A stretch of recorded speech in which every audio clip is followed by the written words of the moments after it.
Hello everyone, this is Rudraksh. Super excited to have you here. I'm guessing if you clicked on this video, you're a Marvel fan. So today we are going to be discussing what I believe to be two peak Marvel projects, Thunderbolts and WandaVision. For this specific video, we are going to be looking at the ways in which Thunderbolts and WandaVision successfully and sympathetically portray slash explore themes of loneliness and depression. The cultural context or the temporal space within which a piece of visual media comes out is very important to the reception of said piece of visual media. WandaVision came out in 2021. We had just gone through COVID and we're still going through COVID. And COVID was inarguably one of the darkest times that we have seen in terms of grief, loss.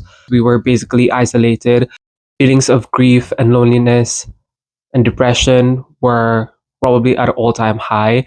And to have those feelings, those dark feelings reflected or mirrored in a show would have been super validating. And the same applies for Thunderbolts, which just came out a few weeks ago. While we might be in a better place than we were when WandaVision came out, we're not doing all that too well. We're living in a time where war has been normalized. We're living in a time where, again, loneliness and depression are probably at an all-time high. And yet again, to have a Marvel project that beautifully, this time, not only mirrors those struggles, but also provides some form of resolution to those struggles is super validating.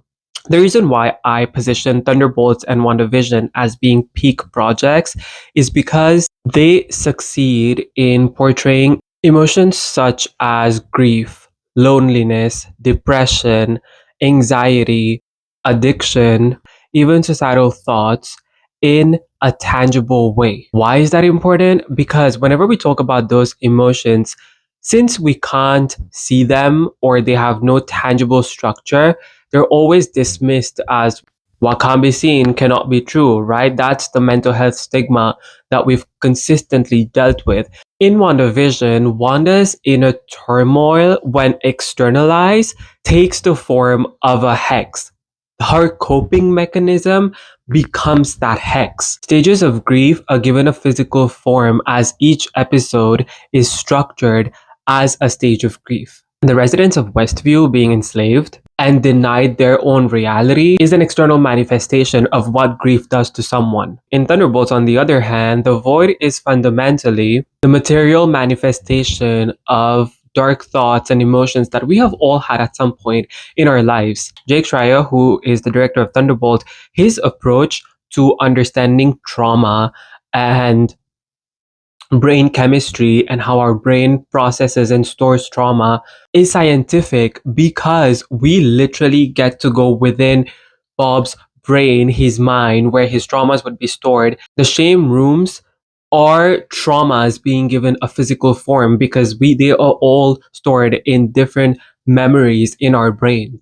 Bob and Wanda are actually very similar, contrary to the cognitive dissonance of misogynists on the internet, but this is not the spot for them. They both have had traumatizing childhoods. In WandaVision, Wanda was literally a kid sitting down with her brother and her family to watch her favorite movie, and her house was blown into pieces, including her parents, and all she was left with was her brother. And then she was picked up by Hydra, and as a kid, she was experimented on as an agent of Hydra. For Bob, we get to see how his childhood was informed by this idea of he is the one who causes damage consistently. While Wanda was experimented on as a child, Bob grows up with that internal struggle of not feeling like he's enough, of feeling alone, of feeling alienated. And that leads him to seek out that experiment where he's tested on and then the super serum is injected in him.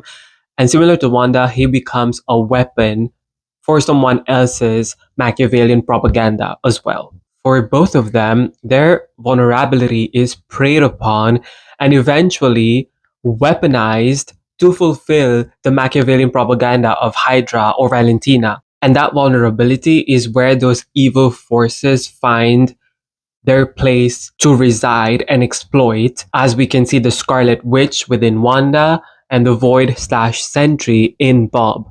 For both of them, just because they are able to transmute into these powerful beings does not mean they're detached from their pain. The Scarlet Witch Wanda is still alive, and her pain and her grief and her trauma is augmented. In Thunderbolts, they do such an excellent job at even giving a physical form to the void inside of Bob. Another aspect in which Thunderbolts and WandaVision succeed, and an aspect in which a lot of previous Marvel movies have failed, is in their depiction of vulnerability. Let's look at times in which Marvel did not do vulnerability right. Let's talk about the portrayal of Nat, aka Black Widow in Age of Ultron. She's painted to be a monster because she is unable to conceive. Something that wasn't her choice. And suddenly we're using essentialist rhetorics to paint this woman as a monster. Let's look at how they attempted to portray depression and grief through Thor, but then turned that into a comedic plot. They even tried that with Iron Man, but they couldn't help but adhere to this narrative that Iron Man has to be this macho, invincible figure.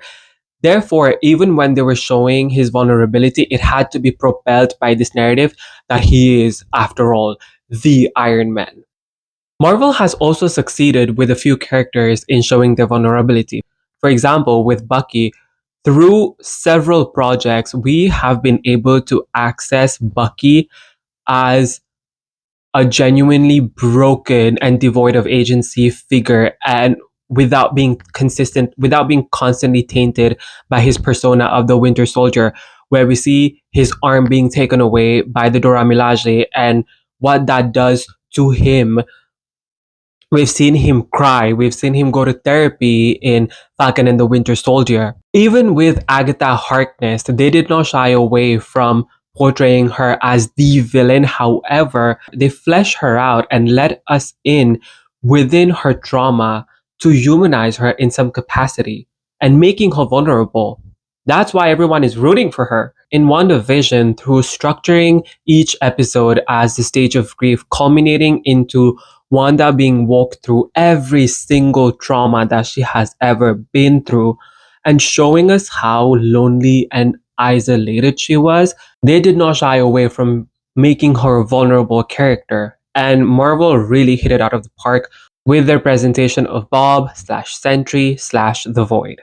What stands out to me in Bob's portrayal is that even when he is Sentry, just look at his iconography. This is an invincible man in the most quintessential superhero attire. However, in the movie, they still allow us to see the chinks in his armor when Ava questions his hair, and that literally pushes the man to crash out because within this almighty figure of Sentry, Bob and the Void still lives on. Therefore, he is still a vulnerable character. Therefore, humanizing him. In that moment where Sentry is literally having a meltdown over his hair, that is Bob speaking through him, because one thing that Bob has always desired for is to be integrated into society in some capacity and be validated through others. And at the first disapproval of someone else, he has a meltdown. He causes Sentry, the invincible superhero, to have a mental breakdown. And that level of access to the chink in someone's armor is what was missing in Marvel's attempt to make their characters vulnerable. The themes of loneliness and depression are a fundamental and recurring theme in Thunderbolts. For God's sake, the movie opens up with what seems like a suicidal attempt. We get a glimpse into other characters' loneliness and depression when Woka comes into contact with Bob, and we don't only get a glimpse into his trauma, we get a glimpse into his state of mind, because for a second, it seems like he was contemplating suicide as well. Even when Ghost, Yelena, and Woka are talking to each other, their bonding revolves around how do you guys cope with this ache, with this void within you. Two scenes that stand out to me in Thunderbolts when it comes to the depiction of loneliness and depression is when Yelena has an emotional breakdown and confides into her father that she is lonely, that she needed support when she was dealing with grief. She talks about her mundane routine that is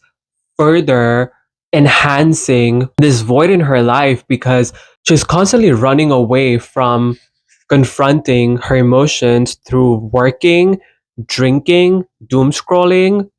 That shit hit home. A lot of times, Marvel has shied away from allowing their characters to be that vulnerable. And of course, the most heartbreaking scene is in the climax scene where Bob is literally fighting the physical manifestation of all the void within him. It was scary how accurate the void's voice and thoughts were in how it convinces Bob that they will always be lonely, that never be, they will never have love and support. In WandaVision, it is when Agatha walks Wanda through every single trauma that she has gone through that you really realize how lonely and engulfed in despair and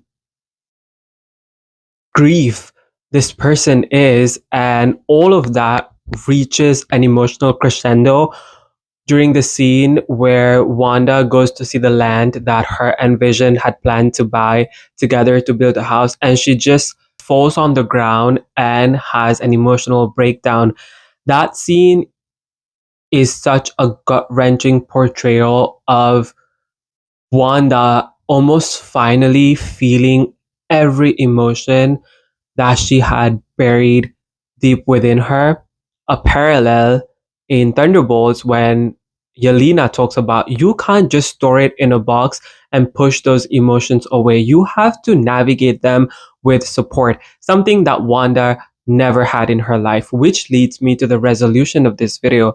Thunderbolts makes such a strong case for how important it is to have people hand hold you through the hardships of life. What Bob receives towards the end of the movie, the emotional support he gets through the hug from his fellow Thunderbolts, is something that Wanda and every other Avenger needed and never received. Wanda consistently lost people for the greater good, and no one even bothered checking in on her ever. Even when she lost Vision and Nat, two of the people closest to her, everyone was still busy mourning Tony Stark. No one cared about the fact that she had to kill that one support system she had in her life for the greater good. So I will never understand the argument that Wanda is a villain, because in what world? And through Wanda, you see the consequences of not receiving support at the right time. Her grief allows the Scarlet Witch to take over her and her soul to be corrupted by the Darkhold. And I'm really looking forward to what they do with the character of Bob slash Sentry slash The Void. There is a reason why I've watched the movie 2 times already now and going in for a third time very soon. Would love to know your thoughts in the comments, any standout moments for you from either of these two projects, and I will see you next time in the next video.